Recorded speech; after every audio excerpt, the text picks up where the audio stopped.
The electron transport chain. In here, we are going to discuss about steps of cellular respiration, what is electron transport chain, components of ETC, mechanism of ETC, and ATP production. Let's see, where does this cellular respiration happen? Every living cell does respiration in mitochondria. Steps in cellular respiration. First step is glycolysis. Next is tricarboxylic acid cycle. Then electron transport chain happens in mitochondrial inner membrane. What is ETC?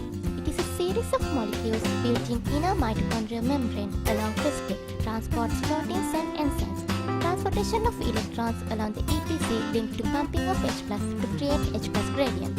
It yields 34 ATP from one glucose molecule, but this happens only in presence of O2, which called as aerobic respiration.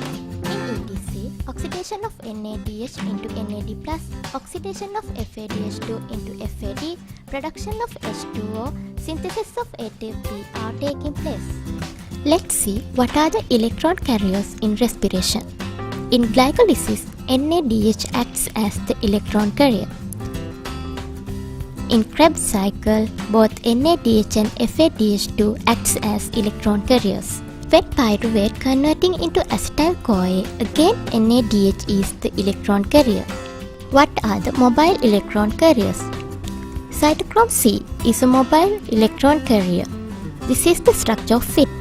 Other than that, ubiquinone also an electron carrier. NADH passes electrons to ETC. Hydrogen cleaved off NADH and FADH2. Electrons stripped from hydrogen atoms to H+. Electrons pass from one electron carrier to next in mitochondrial membrane. Transport proteins in membrane pump H+ across inner membrane to intermembrane space.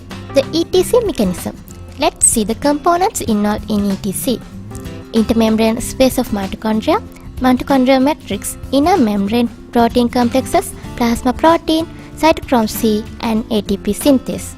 There are 5 complexes in ETC.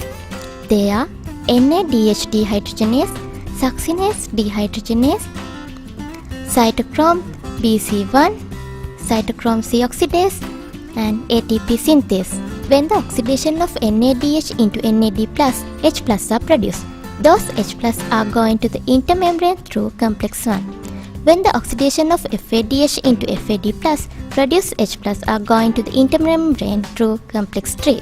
Then, how do electrons flow? By NADH, electrons flow from complex 1 to ubiquinone, then to complex 3. From complex 3, cytochrome C carry electrons to complex 4. In FADH2, this pathway starts from complex 2, not from complex 1. How do water molecules produce?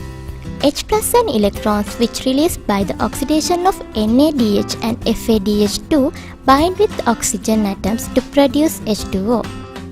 From intermembrane space to matrix, protons can escape through a channel and an enzyme. ATP synthase which uses diffusive protons kinetic energy to make ATP from ADP and phosphate.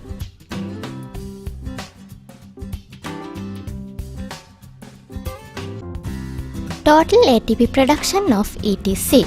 From 1 NADH, 3 ATP can be produced. In glycolysis, 2 NADH are produced. So in ETC, 6 ATP are produced by 2 NADH. When pyruvate converts into acetyl-CoA, again 2 NADH are produced. Therefore, 6 ATP are produced from that. In TCA cycle, 2 FADH2 and 6 NADH are produced from one glucose molecule.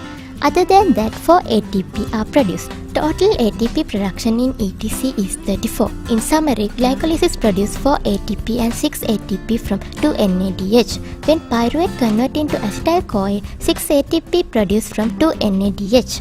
In TCA cycle, 18 ATP from 6 NADH, 4 ATP from 2 FADH2 and 2 ATP are produced. So net ATP production is 38.